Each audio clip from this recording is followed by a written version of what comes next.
our experience. Because of that, we can imagine something that we can create tomorrow and human life goes on. Now the problem is, all this is coming because joyless people, they feel little peaceful when they don't think about yesterday and tomorrow. Yes? That's the only problem. So I am talking about a chemistry of blissfulness. You know, all human experience is based in your chemistry. What you call as joy, what you call as love, at least for love, everybody is using the chemistry business. Okay.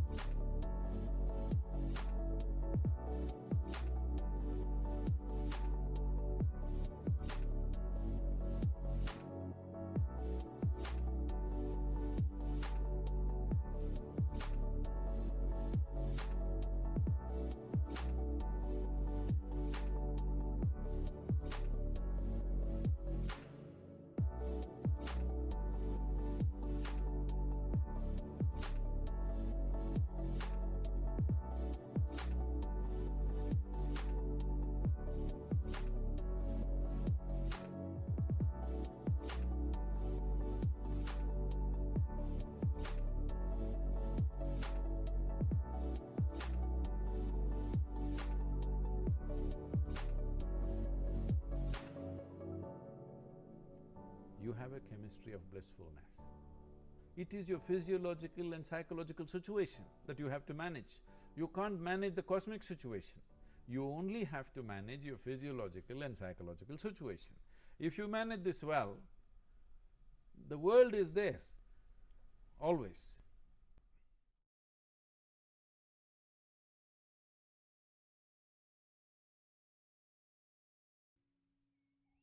I suppose most of you have heard of Zen.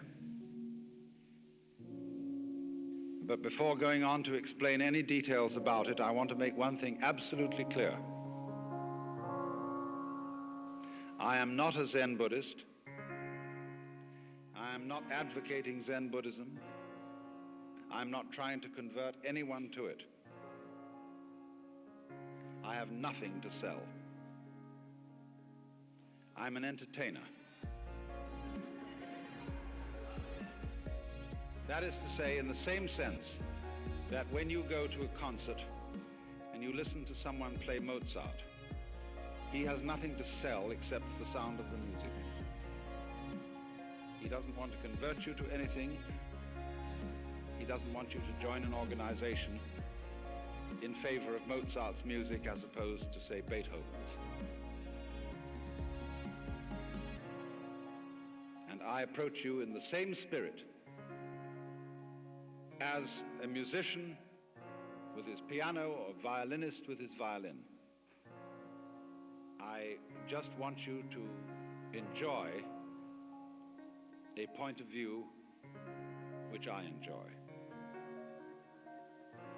Now then, when that's been said, and I hope it's put your minds at rest, let me give you, first of all, some simple historical information.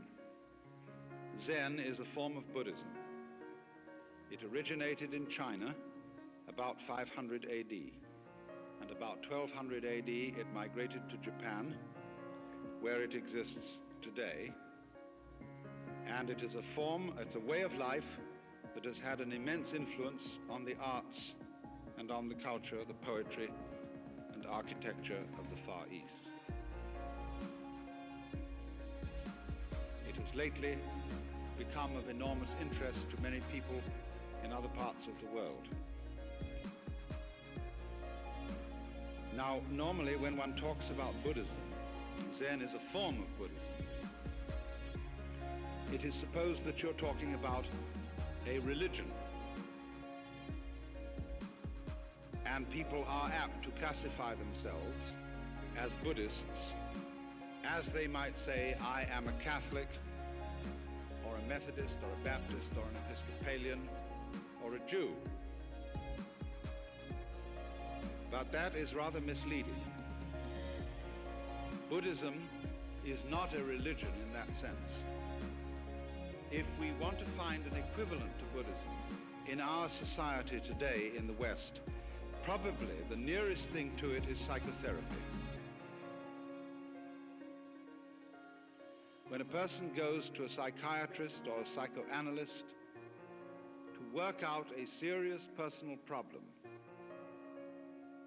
not because he's just nutty, I mean, not necessarily because he has hallucination or excessive singing in the ears with no clear physical origin, but when a person feels that his whole life is somehow disoriented and wrong, and he doesn't go to the preacher because the preacher only moralizes to him and says, "My man, you should have more faith in God," or something. So he goes instead to a doctor, because in our day, a man with the tag of science on him has more prestige than a man who has the tag of religion. And so when a psychiatrist goes to work on you, his objective is more or less to change your state of consciousness.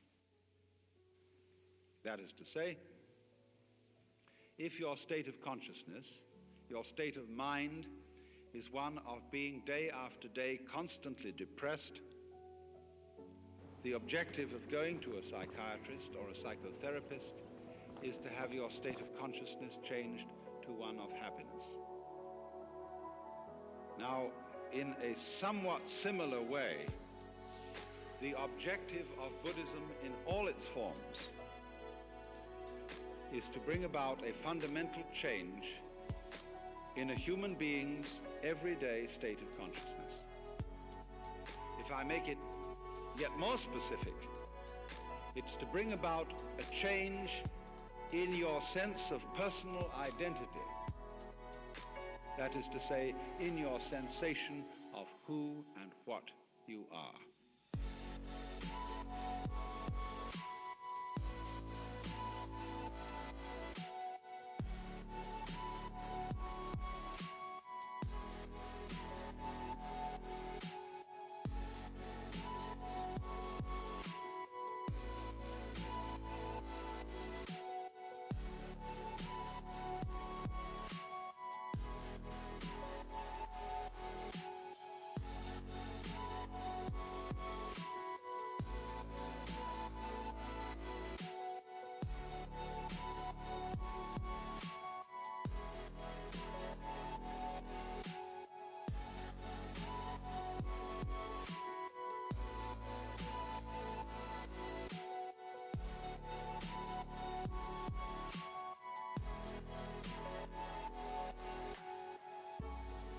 In this way, Buddhism, which I suppose you know, is a method of changing consciousness, discovered or invented by a man called Gautama, who lived in India shortly after 600 BC, who was given the title Buddha because the word means the awakened one. The man who woke up. And therefore, that very title suggests that ordinary people are asleep.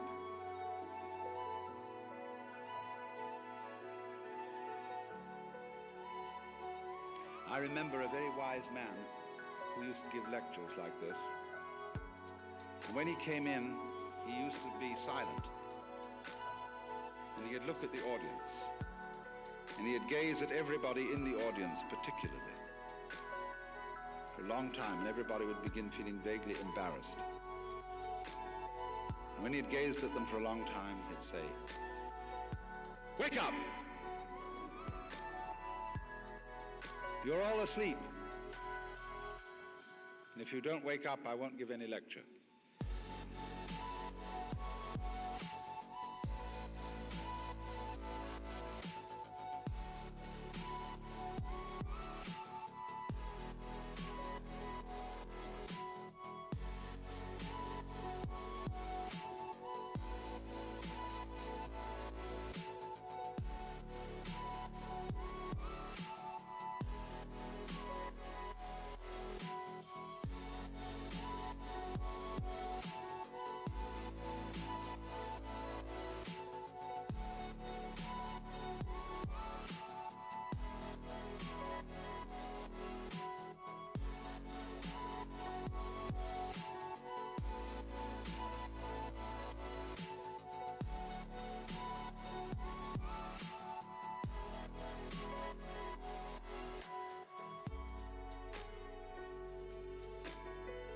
in what sense are we asleep? The Buddhist would say that almost all human beings have a phony sense of identity. A delusion, a hallucination as to who they are. I'm terribly interested in this problem of identity. And I try and find out what people mean when they say the word I. I think this is one of the most fascinating questions. Who do you think you are? Most people think that I is a center of sensitivity somewhere inside their skin.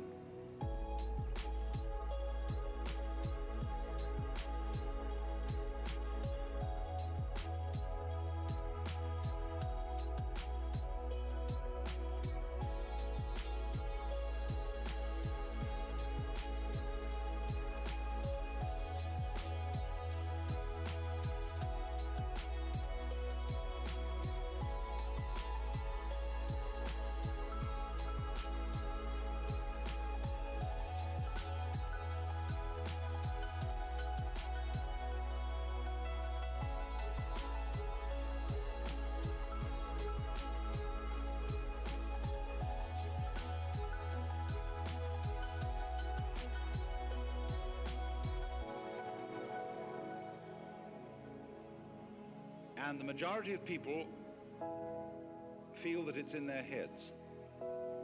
Civilizations in different periods of history have differed about this. Some people feel that they exist in the solar plexus. Other people feel that they exist about here. And there is, as it were, a little man sitting inside the center of the skull. And he has a television screen in front of him. He has earphones on. And he has in front of him a control panel with various dials and buttons and things which enable him to influence the arms and legs and to get all sorts of information from the nerve ends. And that's you.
So we say in popular speech, I have a body. Not I am a body, but I have one, because I am the owner of the body in the same way as I own an automobile. And I can take the automobile to the mechanic, and occasionally in the same way I have to take my body to the mechanic, the surgeon, the dentist, the doctor, and have it repaired. But it belongs to me, it goes along with me, I'm in it. A child, for example, can ask mother, Mom, who would I have been if my father had been someone else? That seems a perfectly simple and logical question for a child to ask, because of the presumption that your parents gave you your body and you were popped into it, maybe at the moment of conception or maybe at the moment of birth, from a repository of souls in heaven, and your parents simply provided the physical vehicle.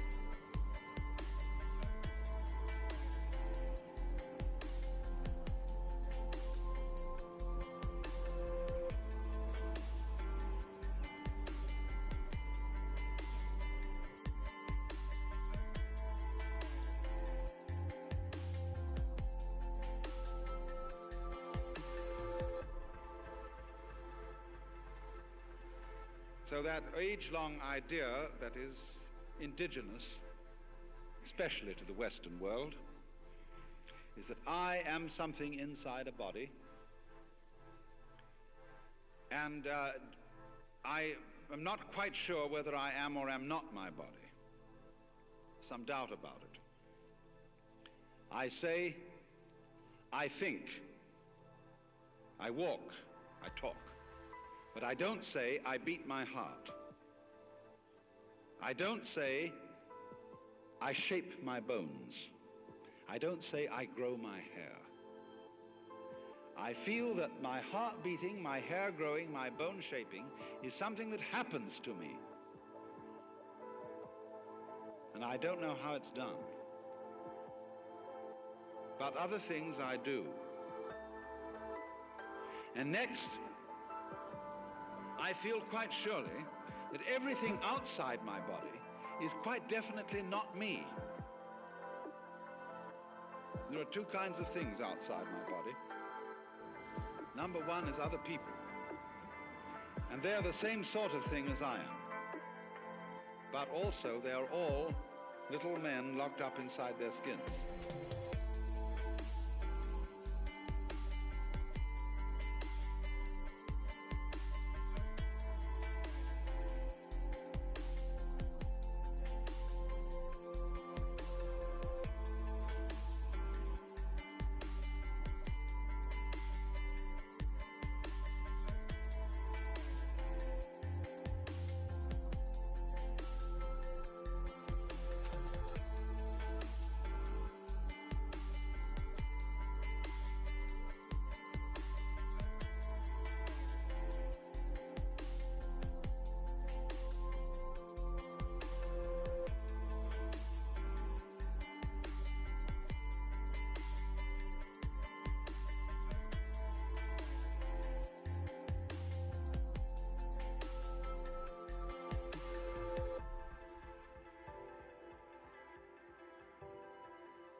But the number two is the world that's non-human, that we call nature. And that's stupid. It has no mind. It has emotions, maybe, in animals. But on the whole, it's a pretty grim business.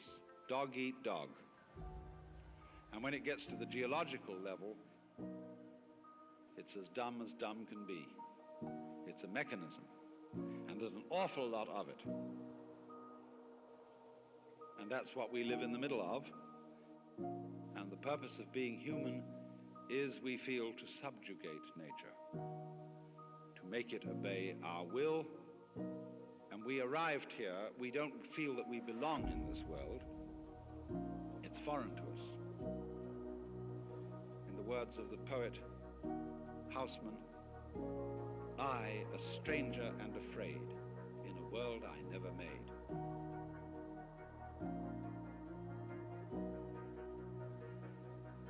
And so all around us today, we see the signs of man's battle with nature.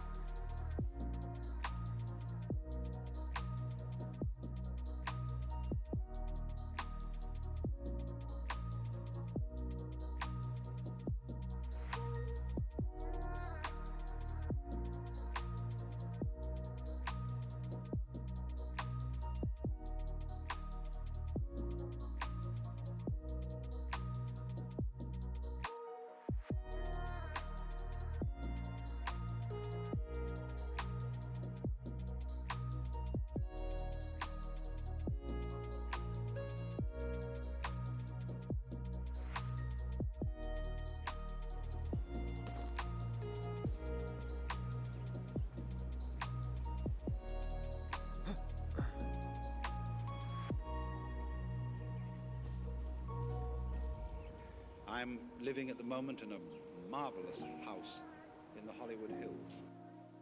And we are overlooking a lake. And on the other side of the lake, the whole hill has suddenly been interrupted with a ghastly gash where they have made level lots for building tract homes of the kind you would build on a flat plain. This is called the conquest of nature. These houses will eventually fall down the hill because they are causing soil erosion and they're being maximally stupid. The proper way to build a house on a hillside is to do it in such a way as to effect the minimum interference with the nature of the hill. After all, the whole point of living in the hills is to live in the hills.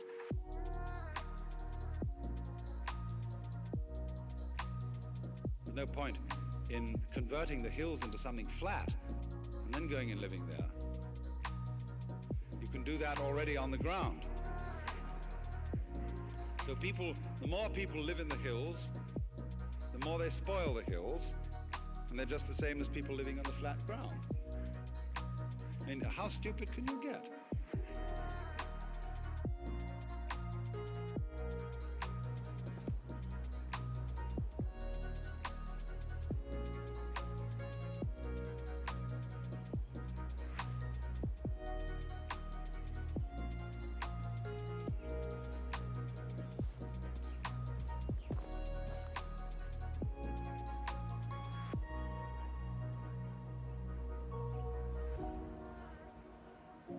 Well, anyway, this is one of the symptoms of our phony sense of identity, of our phony feeling that we are something lonely, locked up in a bag of skin, confronted with a world, an external, alien, foreign world that is not me.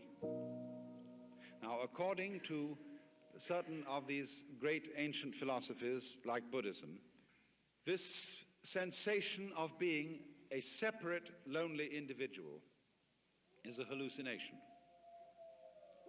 It's a hallucination brought about by various causes, the way we're brought up. I remember as a child, and you probably have very similar memories to mine, that all our parents were desperately interested in identifying us. Don't you remember that sometimes you went out and played with other children, and there was someone in the group of other children you admired and looked up to, and you came home imitating the mannerisms of that other child, and your mother said to you, Johnny, that's not you, that's Peter. You felt a little bit ashamed because somehow you had let her down. She wanted you to be you, her child, and not Mrs. Jones's child, Peter.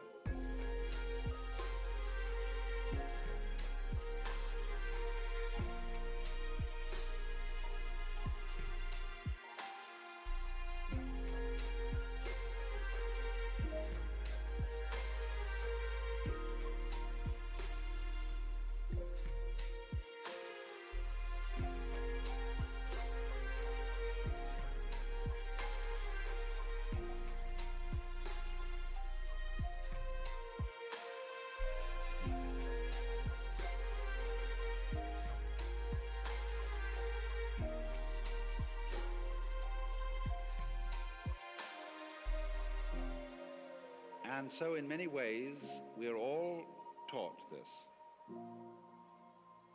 For example, the main thing that we're all taught in childhood is that you must do that which will only be appreciated if you do it voluntarily.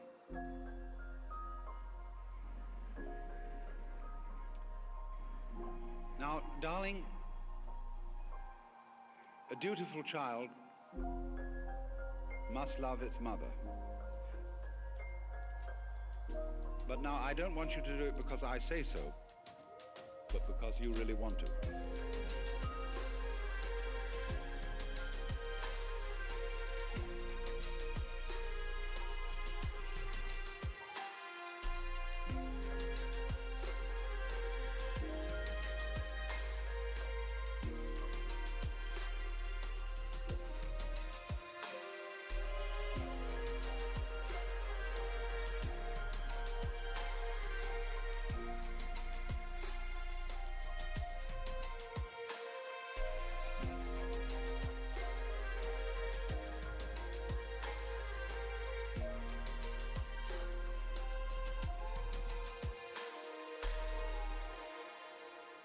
or you must be free.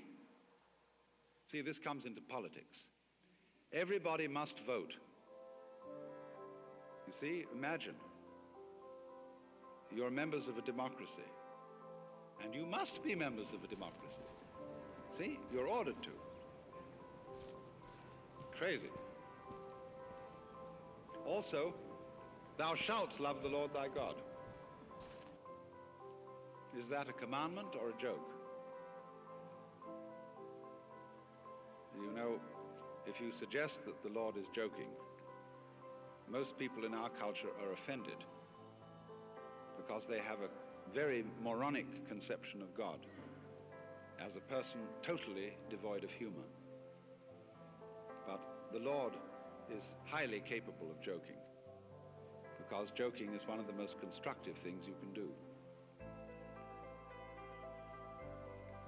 So, when you are told who you are, and that you must be free, furthermore that you must survive, you must go on living, and that becomes a kind of compulsion, you get mixed up. It's very simple. Of course you get mixed up. If you think you must do something, which will only be the thing required of you if you do it freely. These are the sort of influences, then, that cause human beings all over the world to feel isolated, to feel that they are centers of awareness locked up in bags of skin.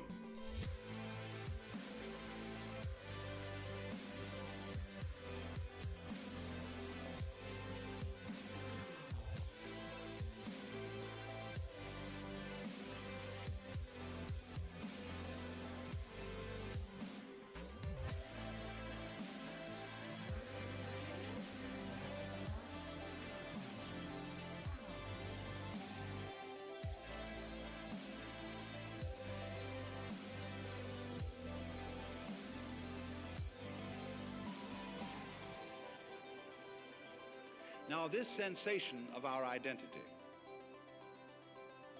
can be shown and demonstrated to be false